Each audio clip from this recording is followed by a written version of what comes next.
நீ வாழ்க.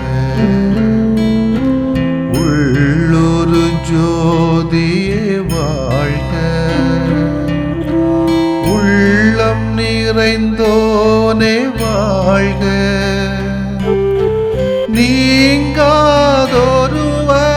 வாழ்க.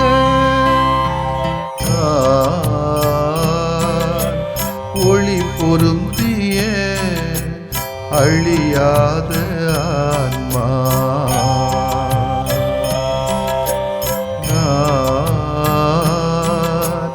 ஒளி பொருந்திய அழியாத ஆன்மா. நீ என்னில் நான் உன்னில் ஈஸ்வரா. நீ என்னில் நான் உன்னில் ஈஸ்வரா. ஒளி பொருந்திய அழியாத ஆன்மா.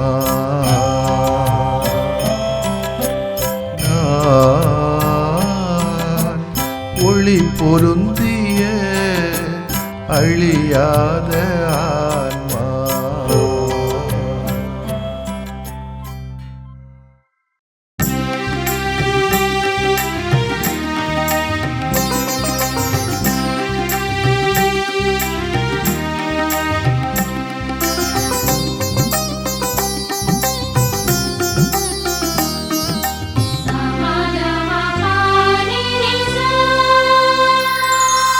வாக்கு மனிதரானார்,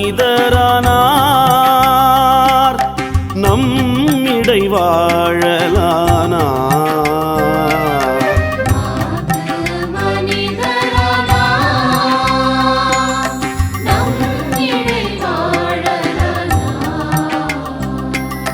வாக்கு மனிதரானார்,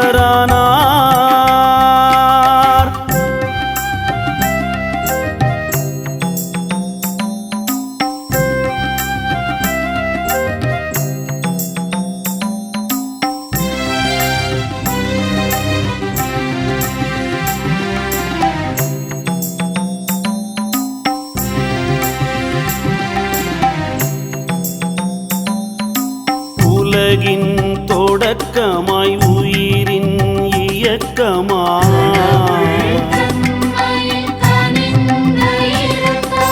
காணும் யாவுமே அவராலாயின.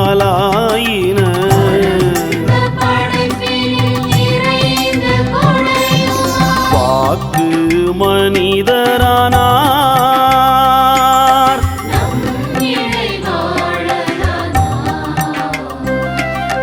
வாக்கு மனிதரானார்.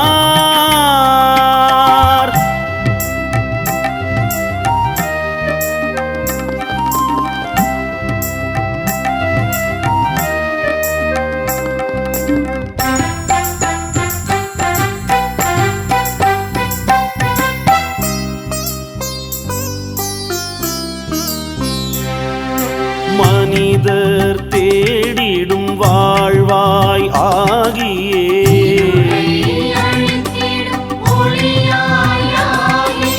ஒளியாம் அவரினை உலகு மறுப்பினும்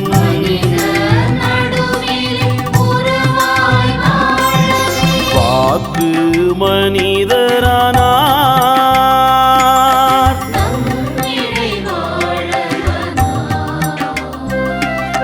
வாக்கு மனிதரானார்.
மனிதரானார்.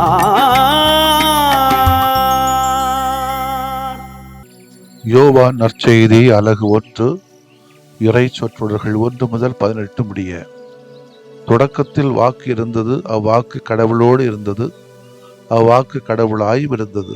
வாக்கு என்னும் அவரே தொடக்கத்தில் கடவுளோடு இருந்தார். அனைத்தும் அவரால் உண்டாயின, உண்டானது எதுவும் அவரால் அன்றி உண்டாகவில்லை. அவரிடம் வாழ்வு இருந்தது, அவ்வாழ்வு மனிதருக்கு ஒளியாய் இருந்தது. அந்த ஒளி இருளில் ஒளிர்ந்தது, இருள் அதன் மேல் வெற்றி கொள்ளவில்லை. கடவுள் அனுப்பிய ஒருவர் இருந்தார், அவர் பேர் யோவான். அவர் சான்று பகருமாறு வந்தார், அனைவரும் தம் வழியாக நம்புமாறு அவர் ஒளியை குறித்து சான்று பகர்ந்தார். அவர் தந்த ஒளி அல்ல, மாறாக ஒளியை குறித்து சான்று பகர வந்தவர். அனைத்து மனிதரையும் ஒளிர்விக்கும் உண்மையான ஒளி உலகிற்கு வந்து கொண்டிருந்தது. ஒளியான அவர் உலகில் இருந்தார், உலகு அவரால் தான் உண்டானது. ஆனால் உலகு அவரை அறிந்து கொள்ளவில்லை. அவர் தமக்குரியவரிடம் வந்தார், அவருக்கு உரியவர்கள் அவரை ஏற்றுக்கொள்ளவில்லை.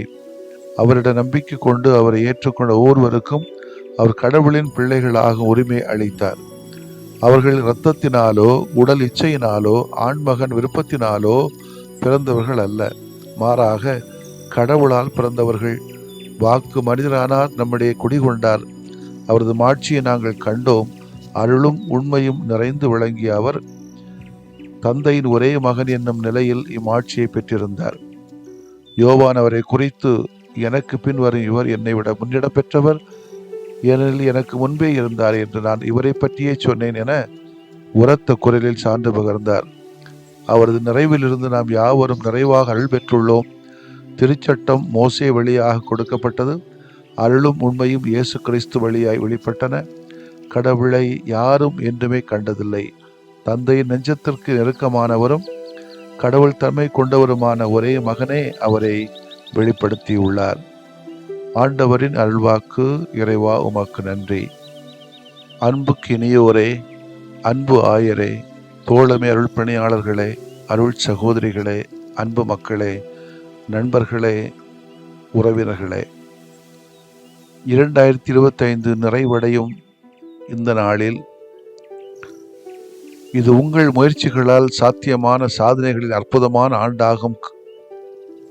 காரணம் நீங்கள்தான். உங்கள் நம்ப முடியாத உறவு, புரிதல், கடின உழைப்பு, அர்ப்பணிப்பு, நேர்மறை ஆற்றல், நெகிழ்வுத்தன்மை, சிரிக்க வைத்த நேரங்கள், கைவிடப்பட்ட நேரத்தில் கை கொடுத்த தருணங்கள், சிக்கல் தீர்த்த திறன்கள், முக்கியமான பணிகளில் உங்களது பங்களிப்புகள் ஏராளம் ஏராளம். எனது மனமார்ந்த நன்றியை தெரிவித்துக் கொள்கிறேன். ஏதேனும் வருத்தப்பட வைத்திருந்தால் வருந்துகிறேன். பிறக்கிற 2026 உற்சாகமானதாக ஆகிட யாசிக்கிறேன். உங்கள் யாவருக்கும் என் மகிழ்வான வளமான புத்தாண்டு வாழ்த்துக்களையும் இந்த நாளிலே தெரிவித்துக் கொள்வதிலே மகிழ்ச்சி அடைகிறேன். அன்புக்கினியவர்களே, மனிதனோடு மிக நெருங்கி தொடர்புடையது அவனது தாய்மொழி. அவன் மதமும் மொழியும் அவனிலிருந்து பிரிக்க முடியாதவை. இந்த இரண்டுக்கும் நெருக்கம் அதிகம். ஒன்றிலிருந்து ஒன்றை பிரிக்க முடியாது. எனவேதான் மதத்திற்காகவும் மொழிக்காகவும் தன் உயிரையும் இழக்க தயாராக இருக்கிறார். மனிதனை நிலையில் படைத்த இறைவன் அதே நிலையில் அவனை சந்திப்பது அருகில், அருமையிலும் அருமை. தொடக்கத்தில் வாக்கு இருந்தது, அந்த வாக்கு கடவுளோடு தான் இருந்தது, அந்த வாக்கு கடவுளாயும் இருந்தது. வாக்கு என்னும் அவரே தொடக்கத்தில் கடவுளோடு இருந்தார். அனைத்தும் அவரால் உண்டாயின, உண்டானது எதுவும் அவரால் என்றே உண்டாகவில்லை. அவருடைய வாழ்வு இருந்தது, அந்த வாழ்வு மனிதருக்கு ஒளியாய் இருந்தது. இந்த பகுதியிலே வாக்கு மனிதரான இறைவன் இயேசுவை குறிப்பிடுகிறது. இறை தந்தையோடு உள்ள தொடர்பையும் மனிதனின் படைப்பில் அவருக்குள்ள ஈடுபாட்டையும் சொல்லுகிறது. மனிதனை மீட்க அவரே, அதாவது அந்த வாக்கே மனிதனானதை விவரிக்கிறார். மனிதனான வாக்கு இறைவன் பாடுகள் பட்டு மீட்டதையும் படிக்கிறோம். மனிதனின் மொழியின் பிற வடிவங்கள் வார்த்தை, வாக்கு. மனிதனான இறைவன் இயேசுவை குறிப்பிடும் போது யோவான் நற்செய்தியாளர் வாக்கு என்னும் மொழி தொடர்பான பதம் ஒன்றை பயன்படுத்துவதன் மூலம் மனிதனுக்கும் வாக்கு மனிதனான இயேசுவுக்கு இடையே உள்ள நெருக்கத்தை சுட்டி காட்டுகிறார். இத்தகைய நெருக்கம் உள்ள மனிதன் இயேசுவை எவ்வாறு புறக்கணிக்க முடியும் என்பது நற்செய்தியாளருடைய கேள்வி. அவர் தமக்குரியவரிடம் வந்தார், அவருக்குரியவர்கள் அவரை ஏற்றுக்கொள்ளவில்லையே. உன் தாய்மொழியை உதறித்தள்ள முடியுமா என்ற கேள்விதான் இது. அவ்வாறு இயேசுவையும் மறக்க முடியாது. அன்புக்கினியோரை, ஆண்டின் இறுதி நாள் என்று பல உணர்வுகள் நமக்குள்ளே ஓடிக்கொண்டே இருக்கும். பல கனவுகள், பல நன்றி உணர்வுகள், பல ஏக்க உணர்வுகள், பல முடிவுகள், தீர்மானங்கள் நம்மை சுற்றி வர வந்து கொண்டே இருக்கும். இந்த அற்புதமாக இந்த எல்லா சூழ்நிலைகளும் நம்மை தாங்கி காத்து நற்சுகம், போதுமான செல்வம், பிரியாத உறவுகள், நிம்மதியான வாழ்வு தந்த இறைவனுக்கு நன்றி சொல்லிக் கொண்டே இருக்கிறோம். வார்த்தையார் சொன்னால் போதாது, வாழ்க்கையாலே சொல்ல வேண்டும். இன்று இறுதி ஆண்டு, ஆண்டின் இறுதி நாள், இறைவனுக்கு நன்றி கூறுகிற நாள். இந்த ஆண்டை கொஞ்சம் திருப்பி பார்த்தால், அது நன்மைகளை நினைத்து பார்த்தால் வியக்கிற அளவுக்கு இருக்கும். அப்கோர்ஸ் இறப்புகள், இழப்புகள், சாவுகள், விபத்துக்கள், பண கஷ்டங்கள் நேரிட்டிருக்கலாம். ஆனால் அதைவிட அதிகமான நன்மைத்தனங்களும் இந்த ஆண்டிலே நடந்திருக்கிறது என்பதை நாம் புரிந்து கொள்ள வேண்டும். அதெல்லாம் ஆசீர்வாதங்களாக நடந்தது, வெற்றிகளாக நடந்தது. எனவே நன்றி கூறுகிற நாள். இந்த நாளில் ஆண்டு முழுவதும் நம்மை அரவணைத்த அன்பு இறைவனை போற்றுவோம். இந்த ஆண்டில் நாம் அடைந்த வளர்ச்சிகளுக்காக நன்றி கூறுவோம். இந்த ஆண்டின் தவறுகள், தோல்விகள், நோய்கள், இன்னல்கள் நினைத்து பார்ப்போம். நிச்சயமாக வருகின்ற ஆண்டு ஒருவேளை இழப்புகள், இறப்புகள் வரலாம். ஆனால் இந்த அளவுக்கு வரக்கூடாது, வராது என்ற ஒரு நம்பிக்கையிலே வாழ்க்கையை தொடர்வோம். அவற்றிலிருந்து சில பாடங்களையும் கற்றுக்கொள்வது நல்லது. எந்த தோல்வியிலிருந்தும் தவறிலிருந்தும் நாம் நன்மைகளை அடையலாம். முதலில் தவறுகளை, தோல்விகளை ஏற்றுக்கொள்வோம். தோல்வி என்பது யாருக்கும் நேர்வதுதான், அதில் தவறில்லை. தோல்வியிலேயே தோண்டு விடுவதுதான் தவறு. அடுத்து அந்த தோல்விகள், தவறுகள் ஏன் நிகழ்ந்தன என எண்ணி பார்ப்பதும் ஆய்வு செய்வதும் நன்று. இவையும் நமக்கு உதவும். மூன்றாவதாக, இனி இத்தகைய தோல்விகள், தவறுகள் நேராதபடி கவனமாக இருக்க உறுதி எடுப்போம். இந்த ஆண்டின் இறுதி நாளை மகிழ்வோடு கழிப்போம். ஆமேன். மன்றாடுவோமாக.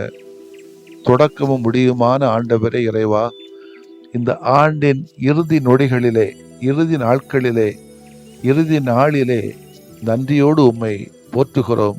ஒரே குடும்ப உணர்விலே இந்த ஆண்டு முழுவதுமாய் காத்து கொண்டீரே ஐயா. உடலுக்கும், உள்ளத்துக்கும், உறவுக்கும், உணர்வுக்கும் நலம் தந்தீரே, பலம் தந்தீரே. வெற்றிகளும், பெருமைகளும், ஆசைகளும் ஏராளம் ஏராளம் தந்தீரே. உமக்கு நன்றி ஐயா. இந்த ஆண்டில் நாங்கள் செய்த தவறுகள், செய்ய தவறிய நன்மைகள், இவைகளுக்காக நாங்கள் உண்மையிலேயே மனவருந்துகிறோம். மன்னியும். வருகின்ற ஆண்டிலே வளமான வாழ்க்கையை வாழ எங்களுக்கு உம்முடைய மேலான ஆசீர்வாதங்களை தாரும். ஆமேன்.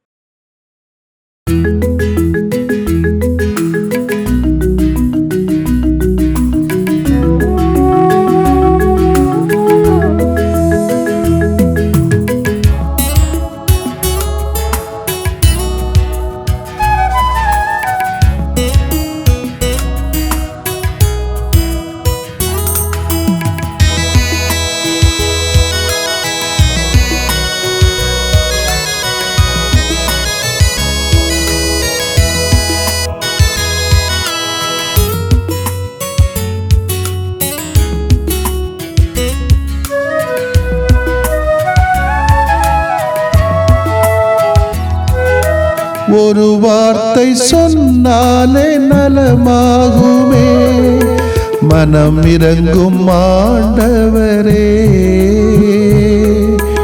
உமது அருள் வரம் வேண்டினோ, உம் புகழ் நிதம் பாடவே.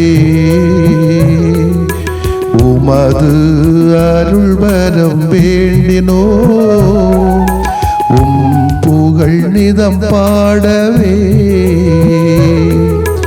ஒரு வார்த்தை சொன்னாலே நலமாகுமே, மனம் இறங்கும் ஆண்டவரே.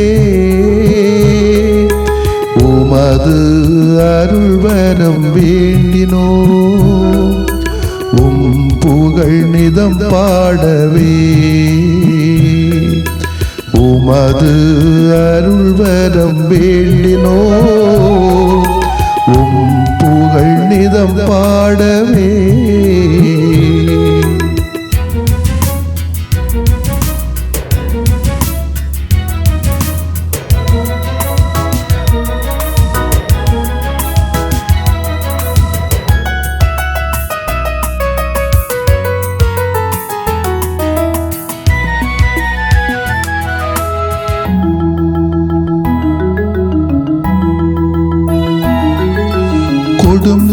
நோயின் பிணி நீக்கி நலம் தாருமே மனம் இறங்கும் ஆண்டவரே. கடன் தொல்லை சுமை நீக்கி உடன் வாருமே மனம் இறங்கும் ஆண்டவரே. கொடும் நோயின் பிணி நீக்கி நலம் தாருமே மனம் இறங்கும் ஆண்டவரே. கடன் தொல்லை சுமை நீக்கி உடன் வாருமே மனம் இறங்கும் ஆண்டவரே. உறவிழந்து போனாலும் மனம் சோர்ந்து போனாலும் உறவிழந்து போனாலும் மனம் சோர்ந்து போனாலும் உடனிருந்து பலம் தாருமே மனம் இறங்கும் மனம் இறங்கும் மனம் இறங்கும் ஆண்டவரே. ஒரு வார்த்தை சொன்னாலே நலமாகுமே மனம் இறங்கும் ஆண்டவரே. உமது அருள் வரம் வேண்டினோ உம் புகழ் நிதம் பாடவே. உமது அருள் வரம் வேண்டினோ உம் புகழ் நிதம் பாடவே.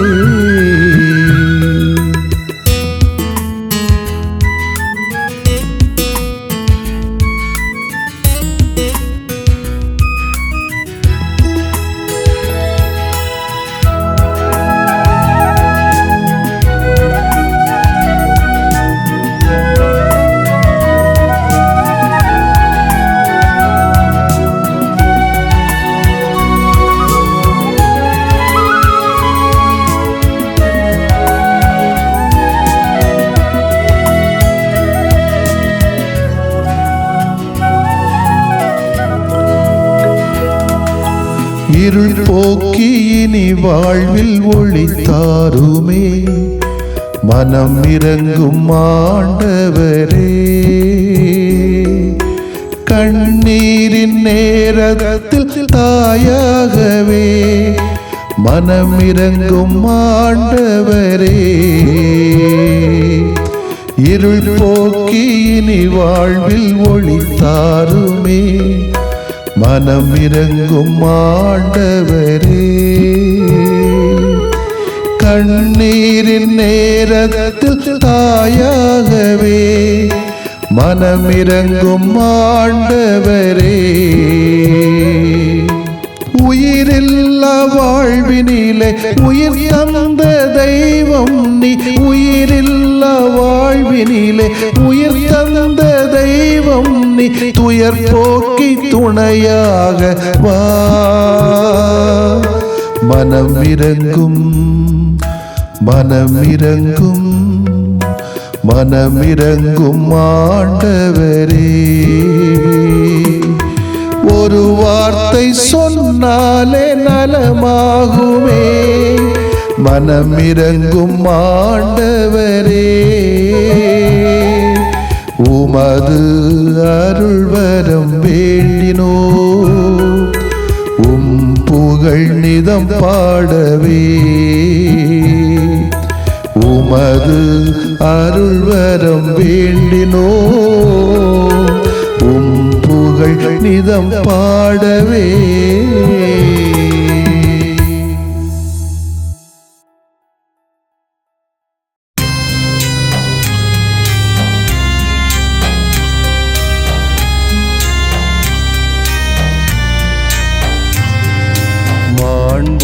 மாண்புயரிவருள் அடையாளத்தை தாழ்ந்து பணிந்து ஆராதிப்போ. பழைய நியம முறைகள் அனைத்தும் இனி மறைந்து முடிவு பெறுக. புதிய நியம முறைகள் வருக. புலன்களாலே மனிதன் இதனை அறிய இயலா. குறைகள் நீக்க நம்பிக்கையின் உதவி பெறுக.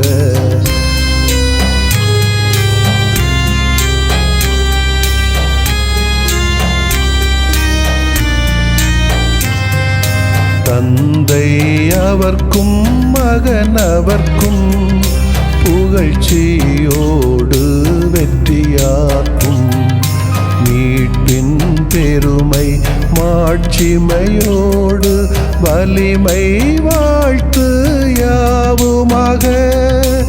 இருவரிடமாய் வருகின்றவராம் தூய ஆவியானவர்க்கும் அளவில்லாத சமப்புகழ்ச்சி என்றுமே உண்டாகுக. ஆமென்.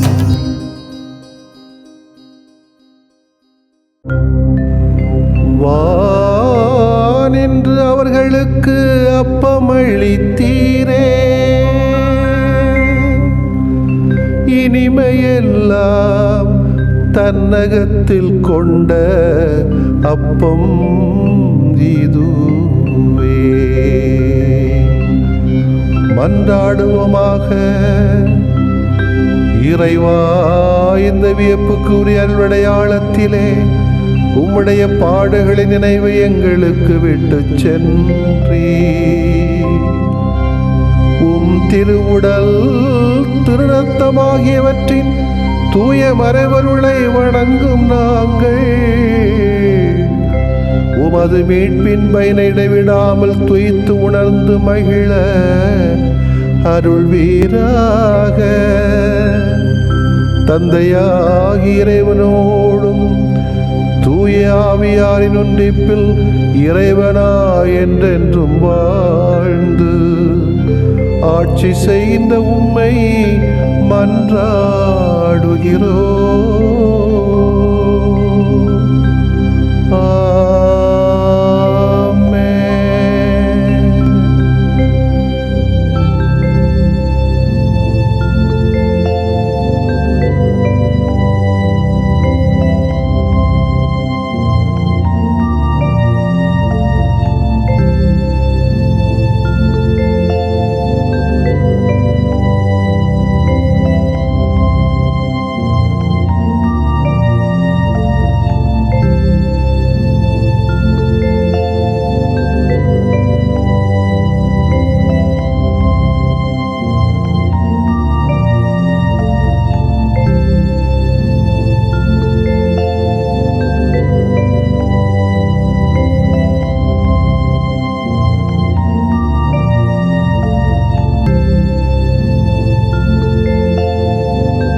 உணர்வு தந்தார், நன்றி பாடுவோம். பேசி சிரிக்க நாவை தந்தார், நன்றி பாடுவோம். கேட்டு செய்ய செவிகள் தந்தார், நன்றி பாடுவோம். உலகை ரசிக்க கண்கள் தந்தார், நன்றி பாடுவோம். உழைத்து உண்ண கரங்கள் தந்தார், நன்றி பாடுவோம்.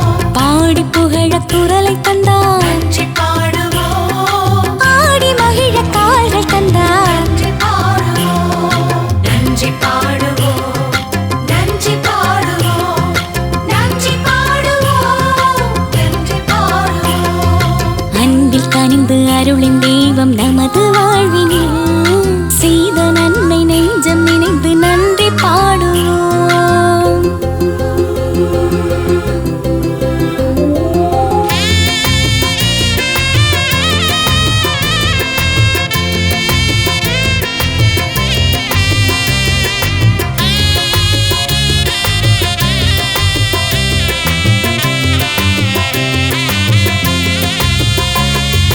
அகிலம் இணைக்க மொழியும் தந்தார், நன்றி பாடுவோம். ஆழ்ந்து உணர ஞானம் தந்தார், நன்றி பாடுவோம். தலையில் சிறக்க திறமை தந்தார், நன்றி பாடுவோம். கனிந்து உடமும் குணமும் தந்தார், நன்றி பாடுவோம். சுகங்கள் காக்கும் சிற்றம் தந்தார், நன்றி பாடுவோம். சுமைகள் பகிர நட்பு தந்தார், நன்றி பாடுவோம். நம்மை சுமக்க இயற்கை தந்தார், நன்றி பாடுவோம். நன்மை நினைக்க இதயம் தந்தார், நன்றி பாடுவோம். நன்றி பாடுவோம், நன்றி பாடுவோம், நன்றி பாடுவோம், நன்றி பாடுவோம். அன்பில் கனிந்து அருளின் தெய்வம் நமது வாழ்வினில் செய்த நன்மை நெஞ்சம் நினைந்து நன்றி பாடுவோம். அன்பில் கனிந்து அருளின் தெய்வம் நமது வாழ்வினில் செய்த நன்மை நெஞ்சம் நினைந்து நன்றி பாடுவோம்.